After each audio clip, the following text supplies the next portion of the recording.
Good morning dear students, I hope you are safe and sound at your homes. तो आज हम पढ़ते हैं हिंदी व्याकरण, जो कि क्लास 6 से लेकर 9 तक के सिलेबस में है और आगे आपको कॉम्पिटिटिव एग्जाम्स में भी ये हेल्प करेंगे चैप्टर्स। तो आइए पढ़ते हैं हिंदी व्याकरण, उपसर्ग और प्रत्यय। तो क्या होते हैं उपसर्ग प्रत्यय, इनकी क्या आवश्यकता पड़ी, क्यों आवश्यकता पड़ी इनकी, ये भी जान लेते हैं। तो हिंदी व्याकरण के आचार्यों ने उपसर्ग प्रत्यय की उन्हें आवश्यकता क्यों महसूस हुई, क्यों उन्होंने ये फील किया कि हिंदी में उपसर्ग और प्रत्यय होने चाहिए। तो आपने देखा होगा, जैसे हम खेतों में अनाज के बीज डाल देते हैं और फिर वो पौधे बड़े होते हैं और हमें फसल मिल जाती है। तो इस तरह से नए शब्दों का निर्माण करने के लिए हमारे पास बीज नहीं है कि हम उनको खेतों में डाल देंगे तो हमारे पास बहुत सारी एक पूरी क्रॉप, शब्दों की, वर्ड्स की एक क्रॉप मिल जाएगी, शब्द उगाएंगे। तो कैसे करेंगे? तो नए शब्दों का निर्माण करने के लिए हमारे पास हिंदी में उपसर्ग, प्रत्यय, संधि, समास, ये कुछ हैं जिनके माध्यम से हम नए नए शब्द बना लेते हैं। तो क्या है उपसर्ग और प्रत्यय? ये क्या है? शब्द रचना करने के लिए आवश्यक होते हैं। इनसे क्या होती है, इनसे हम नए शब्दों का निर्माण करते हैं। तो ये कह लें कि ये शब्द रचना के तत्व हैं। क्या है? शब्द रचना के तत्व हैं। इनसे हम नए शब्दों का निर्माण करते हैं। तो ये क्या है? शब्द रचना के तत्व हैं, अर्थात इनसे, उपसर्ग और प्रत्यय से हम नए शब्दों का निर्माण करते हैं।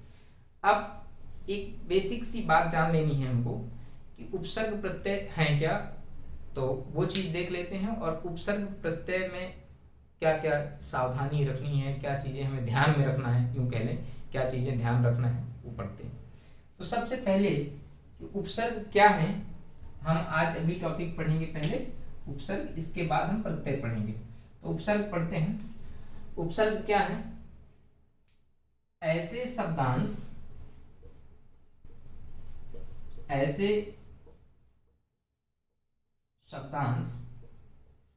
जो किसी शब्द के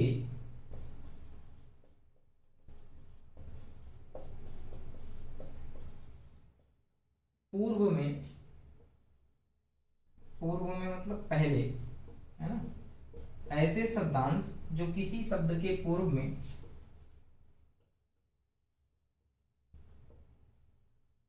जुड़कर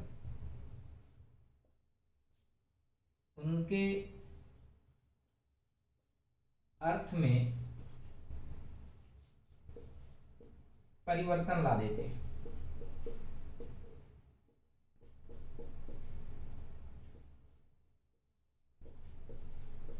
तो ये तो हो गई क्या, डेफिनेशन, परिभाषा हो गई। कैसे? ऐसे शब्दांश क्या कहा? शब्दांश, शब्द के छोटे छोटे अंश कह लें, एक पूरा शब्द नहीं है, शब्द का, जैसे शब्द धन अंश को अलग कर लिए तो शब्दांश। ऐसे शब्दांश जो किसी शब्द के पूर्व अर्थात पहले, पूर्व में जुड़कर उनके अर्थ में परिवर्तन ला देते हैं, उन्हें क्या कहते हैं? उपसर्ग कहते हैं। अब ये जो शब्दांश हैं, ये किसी शब्द के पहले जुड़ेंगे और जब उनके अर्थ में क्या ला देंगे? परिवर्तन ला देंगे, तो इसका मतलब एक नया शब्द बन गया, एक नए शब्द का निर्माण हो गया। भाई मान लीजिए पहले एक शब्द था, अब उस शब्द का अर्थ कुछ और था, लेकिन जैसे ही हमने उसके पहले कोई उपसर्ग लगा दिया, उस शब्द का अर्थ दूसरा हो गया, बदल गया। कहने का आशय एक नया अर्थ मिल गया हमको, एक नया शब्द मिल गया। तो इस तरह से उपसर्ग और प्रत्यय का प्रयोग करके हम नए नए शब्दों का निर्माण करते हैं। तो ये शब्द रचना का एक तत्व है, जिसके माध्यम से हम क्या करते हैं? नए शब्दों का हम निर्माण करते हैं। तो उपसर्ग और प्रत्यय शब्द रचना के तत्व हैं। तो सबसे पहले पढ़ते हैं उपसर्ग। ऐसे शब्दांश जो किसी शब्द के पूर्व में अर्थात पहले में जुड़कर उनके अर्थ में परिवर्तन ला देते हैं, उन्हें क्या कहते हैं? उपसर्ग कहते हैं। क्या कहते हैं? वो क्या कहलाते हैं? उपसर्ग कहलाते हैं। तो ये हो गई डेफिनेशन किसकी? उपसर्ग की। उपसर्ग किसे कहते हैं? ऐसे शब्दांश जो किसी शब्द के पूर्व में जुड़ते हैं और उनके अर्थ में परिवर्तन ला देते हैं, उन्हें क्या कहते हैं? उपसर्ग कहते हैं। अब कितने प्रकार के उपसर्ग होते हैं, कौन कौन से उपसर्ग होते हैं, और क्या ध्यान रखने वाली चीज है, विशेष महत्वपूर्ण चीजें क्या हैं, आइए उनको जान लेते हैं। पहली चीज तो एक ये कि ऐसा बिल्कुल नहीं है कि किसी एक शब्द में केवल एक ही उपसर्ग होगा। आप इस भ्रम में बिल्कुल ना रहें कि अगर एक शब्द है मूल शब्द, उस मूल शब्द के पहले मान लीजिए एक शब्द है, ठीक है, ये इसके पहले हमने एक उपसर्ग जोड़ दिया, तो इसका ये मतलब नहीं है कि इस मूल शब्द के, ये जो मूल शब्द है ये उपसर्ग है, इसके पहले एक और उपसर्ग जोड़ा जा सकता है। तो उपसर्ग के पहले भी उपसर्ग जोड़ा जा सकता है, ठीक है। कभी कभी होता है उपसर्ग भी रहता है, मूल शब्द रहता है और बाद में प्रत्यय भी जुड़ता है। तो ऐसे भ्रम में ना रहें कि एक उपसर्ग है तो फिर उसके पहले और उपसर्ग नहीं हो सकते। तो एक साथ कई बार एक से अधिक उपसर्ग हो सकते हैं, उपसर्ग के बाद मूल शब्द और मूल शब्द के बाद भी प्रत्यय भी हो सकता है, तो ऐसे हो सकते हैं। अब इसके बाद हम पढ़ते हैं कि किस प्रकार के उपसर्ग हैं हमारे पास हिंदी भाषा में, कौन कौन से उपसर्ग हैं और क्या है। तो हमारे पास बेसिकली हिंदी में 3 प्रकार के उपसर्ग हैं। जस्ट लाइक मेडिसिन डॉक्टर लिखता है ना, सुबह दोपहर शाम खा लेना, तो वैसे हमारे पास 3 प्रकार के उपसर्ग हैं। पहले अब देखिए, हिंदी भाषा का जो विकास हुआ वो संस्कृत से हुआ, इसीलिए संस्कृत को सभी भाषाओं की जननी कहते हैं। ईसा पूर्व 1500 ईसा पूर्व से संस्कृत भाषा के प्रमाण प्राप्त होते, फिर धीरे धीरे शनय शनय संस्कृत रूपी नदी विभिन्न सोपानों से गुजरते हुए, विभिन्न क्षेत्रों से गुजरते हुए, भूभाग से गुजरते हुए उसके रूप में परिवर्तन आता रहा और एक दिन वो हमें परिष्कृत हिंदी के रूप में प्राप्त हुई। तो जो हिंदी संस्कृत के शब्द हैं और हिंदी में हम उनका उपयोग करते हैं, प्रयोग करते हैं, ऐसे शब्दांश जो संस्कृत के हैं लेकिन हम उनका हूबहू सेम टू सेम वैसा ही प्रयोग हिंदी में करते हैं, उन्हें हम तत्सम, तत्सम या संस्कृत के उपसर्ग कहते हैं। क्या कहते हैं? संस्कृत के उपसर्ग, संस्कृत के उपसर्ग। ऐसे शब्दांश जो संस्कृत भाषा के शब्द हैं, ऐसे शब्दांश जो भाई कहाँ से, संस्कृत से, हिंदी कहाँ से आई? संस्कृत से आई। तो संस्कृत भाषा के शब्द उन्हें क्या कहते हैं? तत्सम। तत्सम कौन होते हैं? अभी देखिए इसको अभी आगे पढ़ेंगे, हम डीप में पढ़ेंगे, पहले लिख लेते हैं। तत्सम संस्कृत के उपसर्ग। फिर दूसरा है तद्भव उपसर्ग। क्या है? तद्भव, या इसको कह सकते हैं हिंदी के उपसर्ग, हिंदी के उपसर्ग। चलिए, इसके बाद हम बात करते हैं कुछ विदेशी भाषाओं से भी कुछ उपसर्ग आ गए हैं हमारी भाषाओं में। विदेशी भाषाओं के उपसर्गों का भी हम प्रयोग करते हैं, अन्य भाषाओं का, जैसे अंग्रेजी के हो गए, अरबी फारसी के हो गए। तो उन भाषाओं के जो शब्द आ गए हैं हमारी भाषा में उनको कहते हैं आगत उपसर्ग। क्या कहते हैं? आगत उपसर्ग। अब देखिए 3 तरह के हैं तत्सम, तो ये उपसर्ग के भेद हैं, ठीक। उपसर्ग के प्रकार, कितने प्रकार के हैं उपसर्ग? 3 प्रकार के हैं, फर्स्ट, सेकंड एंड थर्ड। तत्सम। अब देखिए हम बात करते हैं तत्सम की। तत्सम, तत् मतलब उसके, किसके? उसके, संस्कृत के समान, जो संस्कृत के समान है। तत् का अर्थ होता है वह, उससे, उसके। सम मतलब समान। तद उसके भव, उससे हुआ, तद मतलब उससे, भव मतलब हुआ, किससे हुआ, संस्कृत से हुआ। तो ऐसा ऐसे शब्दांश जो संस्कृत का से हुए उनको। अब हिंदी के उपसर्ग की तद्भव क्या होती, तद्भव की परिभाषा ही होती कि ऐसे शब्द जो संस्कृत भाषा के शब्द थे लेकिन कालांतर में उन शब्दों का रूप विकृत हो गया, उनमें परिवर्तन आ गया बोलते बोलते। जैसे हम अगर एक शब्द लें मक्षिका, मक्षिका शब्द है संस्कृत में, हम उसको बोलने लगे माछी माछी माछी, फिर मक्खी बोलने लगे। अब जैसे मान लेते हैं खीर, हम खीर बोलते हैं, वास्तव में शुद्ध शब्द है संस्कृत में क्षीर। तो क्षीर को क्षीर क्षीर जो है बोलते बोलते बोलते क्या हो गया, खीर हो गया। तो मूल शब्द जो है वो संस्कृत का था, लेकिन कालांतर में धीरे धीरे बोलते हुए उसका रूप जो है विकृत हो गया संस्कृत से, और उसमें परिवर्तन आ गया। इस तरह से तद्भव शब्द बने। तो तद अर्थात उससे, भव मतलब हुआ, किससे हुआ, संस्कृत से जो हुआ, जो संस्कृत का बिगड़ा हुआ रूप है उसे तद्भव कहते हैं। चलिए, तो हमारे पास 3 प्रकार के उपसर्ग हैं। तत्सम उपसर्ग जिन्हें हम संस्कृत के उपसर्ग भी कहते हैं, तद्भव उपसर्ग जिन्हें हम हिंदी के उपसर्ग के नाम से जानते हैं, और आगत उपसर्ग जो विदेशी भाषाओं से शब्द हमारे पास आ गए हैं, जो विदेशी भाषाओं के उपसर्ग हैं उनका हम प्रयोग करते हैं हिंदी में, उन्हें आगत उपसर्ग कहते हैं। आगत मतलब आ गए हैं हमारी भाषा में, हमने उनको अडॉप्ट कर लिया। तो आइए पढ़ते हैं कुछ उपसर्ग उदाहरण के साथ।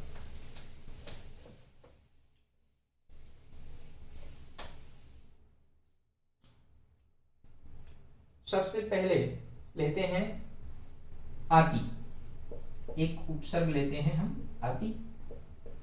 इसका अर्थ क्या है, ऊपर, अधिक, सीमा से बढ़कर। तो क्या अर्थ होता है, ऊपर, अधिक और सीमा से बढ़कर या सीमा से बढ़ जाना, सीमा से बढ़ जाना। ठीक है, तो आति उपसर्ग है जिसका अर्थ होता है ऊपर, अधिक, सीमा से बढ़कर या सीमा से बढ़ जाना। मतलब अगर हम किसी मूल शब्द के पहले, जो मूल शब्द है उसके पहले अगर हम क्या जोड़ दें, ये वाला उपसर्ग जोड़ दें, अति उपसर्ग, तो इसके ये जो शब्द है इसके अर्थ में परिवर्तन करके एक नया शब्द बनाएगा जो क्या अर्थ देगा, ऊपर, अधिक, सीमा से बढ़कर या सीमा से बढ़ जाना। मान लीजिए एक शब्द लेते हैं हम, मूल शब्द, एक मूल शब्द लेते हैं हम आवश्यक। ठीक है, इस शब्द के पहले, हमने पहले कहा इस शब्द के पहले क्या जोड़ेंगे, इस उपसर्ग को फिक्स करेंगे, इसीलिए इसका नाम है प्रीफिक्स, पहले जोड़ना है। अंग्रेजी में इसे क्या कहते हैं, प्रीफिक्स, उपसर्ग। ऐसे शब्दांश, ऐसे शब्दांश, शब्दांश है ऐसे शब्दांश जो किसी शब्द के पूर्व में, पूर्व मतलब पहले, जोड़े जाते हैं और उनके अर्थ में क्या कर देते हैं, परिवर्तन कर देते हैं और एक नया अर्थ दे देते हैं, उन्हें क्या कहते हैं, उपसर्ग कहते हैं। तो इसके पूर्व में हमने क्या जोड़ा, अति उपसर्ग जोड़ दिया। क्या जोड़ दिया, अति। तो ये नया शब्द क्या बनेगा, अत्यावश्यक। क्या बनेगा, अत्यावश्यक। कैसे ये अत्यावश्यक बना, अब इस अति धन आवश्यक में, ठीक है, इको यणचि सूत्र से, इको यणचि ये सूत्र है इसका, यण संधि का।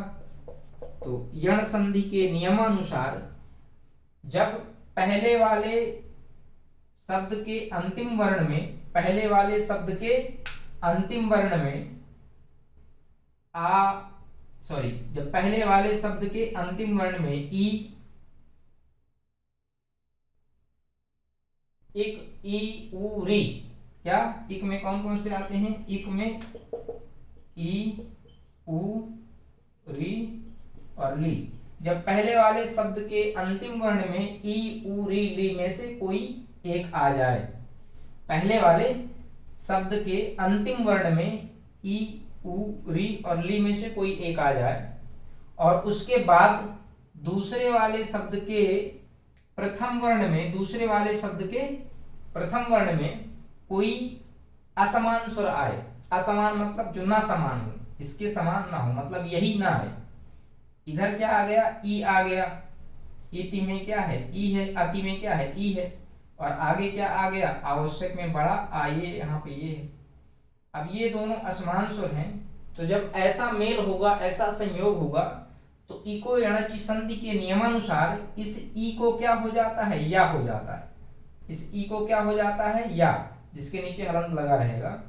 और आप जानते हैं अगर किसी वर्ण में हलंत लगा है, इसका मतलब उसमें स्वर नहीं है, तो इसकी मात्रा इसमें लग जाएगी, ये स्वर इसमें आके मिल जाएगा, तो ये क्या हो जाएगा, बड़ा या, और ये हलंत खत्म हो जाएगा।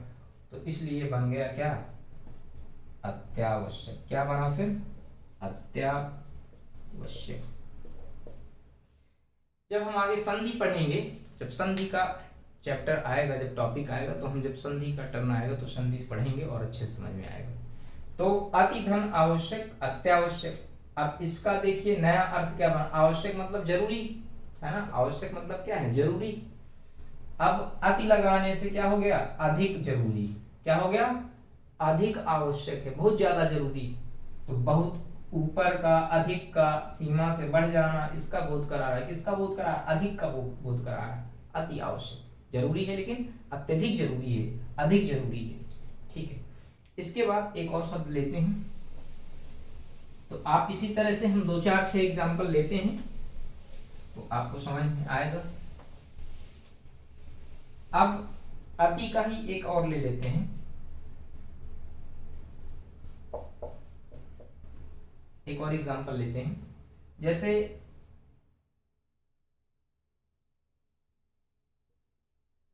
अति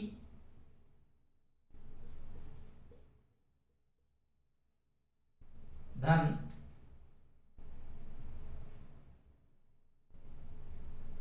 उत्तम। ठीक है, उत्तम एक मूल शब्द है। इसके पहले हमने एक शब्दांश अर्थात एक उपसर्ग जोड़ा, अति। अति किस शब्द के लिए, किस अर्थ के लिए जाना जाता है, इसका अर्थ क्या होता है, इनमें से कोई एक अर्थ होगा।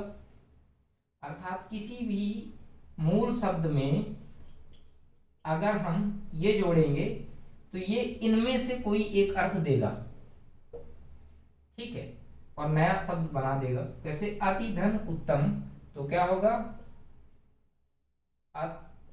अत्युत्तम। क्या हो जाएगा, अत्युत्तम। अति धन उत्तम तो अत्युत्तम हो जाएगा। फिर ई को क्या हो गया, या हो गया, और उ की मात्रा इसके नीचे लग गई, अति उत्तम हो गया। फिर से ई को यणचि संधि हो गई। तो ये क्या है, उपसर्ग है, ये उत्तम है, उत्तम मतलब श्रेष्ठ। इसके पहले अति लगाया है, अधिक। अधिक उत्तम मतलब अधिक श्रेष्ठ। एक नया अर्थ मिल गया, तो एक नया शब्द बन गया हमारे पास। अब इसके बाद लिखते हैं, एक और शब्द लेते हैं, आचार। क्या ले लेते हैं, आचार। इसके पहले भी हम क्या उपसर्ग जोड़ देते हैं, अति उपसर्ग जोड़ देते हैं। तो क्या हो गया, अति धन आचार, क्या हो गया, अत्याचार। एक नया शब्द बना, क्या, अत्याचार। तो इस तरह से हम नए शब्दों का निर्माण करते हैं। मूल शब्द के पहले उपसर्ग जोड़ते हैं और एक नया शब्द बनाते हैं। अब अत्याचार मतलब सीमा से बढ़कर जो अधिक है ना आचरण करता है, ठीक है, उसको अत्याचार कहते हैं, आचार। तो ऐसा जो सीमा से बढ़ करके कुछ भी अत्यधिक करे उसे अत्याचार कहते हैं। भाई मान लीजिए कोई व्यक्ति है, वो सीमा से अधिक किसी को परेशान कर रहा है, तो क्या है, अत्याचार कर रहा है।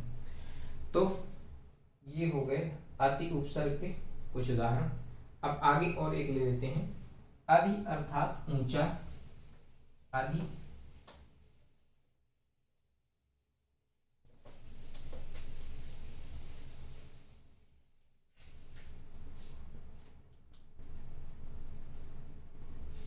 दूसरा उपसर्ग है आदि, जिसका अर्थ होता है ऊपर, श्रेष्ठ, क्या हो गया, श्रेष्ठ,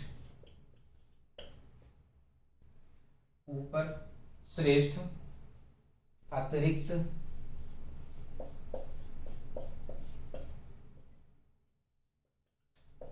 ऊपर, श्रेष्ठ, अतिरिक्त, और बस। अब आगे देखते हैं इसका क्या है, आदि, ये है उपसर्ग है, इसका अर्थ क्या होता है, ऊपर होता है, श्रेष्ठ होता है, अतिरिक्त होता है। अर्थात किसी मूल शब्द के पहले जब हम इस उपसर्ग को जोड़ देंगे तो ये इनमें से किसी एक अर्थ का को इसके साथ, मूल शब्द का साथ जोड़ेगा और एक नया अर्थ देगा। उदाहरण के लिए जैसे अधिनायक, और ऊपर, श्रेष्ठ, अतिरिक्त, और एक और लेते हैं इसमें ऊंचा, ऊंचा। अब देखिए जोड़ते हैं, एक एक शब्द लेते हैं, मूल शब्द क्या लेते हैं, नायक, नायक मतलब हीरो, ठीक है। अब क्या जोड़ते हैं हम, आदि उपसर्ग को जोड़ते हैं, क्या जोड़ते हैं, आदि उपसर्ग को जोड़ते हैं। तो आदि धन नायक बराबर क्या हो गया, आदि नायक। अब चलिए इसका अर्थ निकालते हैं। नायक मतलब हीरो, नायक। अब पहला अर्थ लेते हैं, ऊपर, आदि मतलब ऊपर, ऊपर नायक नहीं, ये नहीं हो सकता। फिर श्रेष्ठ नायक, अतिरिक्त नायक, ऊंचा नायक, कौन सा हो सकता है, बेस्ट, श्रेष्ठ। तो ये शब्द के हिसाब से रहेगा कि किस शब्द में कौन सा अर्थ जो है प्रकट हो रहा है। ये तो हमारे लिए बेस्ट सुटेबल क्या रहेगा, श्रेष्ठ। यहाँ पर आदि, आदि के भाई, ये आदि के बहुत सारे हैं, 1 2 3 4 अर्थ हैं, ठीक है। तो कौन सा वाला अर्थ हम यहाँ पर एक्सेप्ट करेंगे, यहाँ पर लेंगे, अडॉप्ट करेंगे, वो इस मूल शब्द पर, इस शब्द पर डिपेंड होगा, आश्रित होगा। तो अधिनायक मतलब श्रेष्ठ नायक। चलिए एक और एग्जांपल लेते हैं, आदि धन कृत, आदि धन कृत। अब क्या हो गया, आदि कृत, ठीक है। देखते हैं, आदि कृत, कृत मतलब किया गया, ऊपर, श्रेष्ठ, अतिरिक्त, ऊंचा, क्या हो गया, इसमें कौन सा अर्थ लेंगे, अतिरिक्त। तो ये बेसिक चीजें हैं, आपको ध्यान रखना। आदि ग्रहण, इसके बाद लेते हैं आदि भार,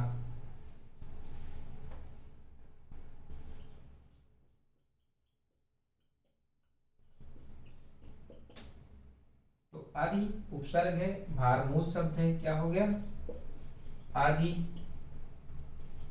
भार। अधिभार मतलब अतिरिक्त भार।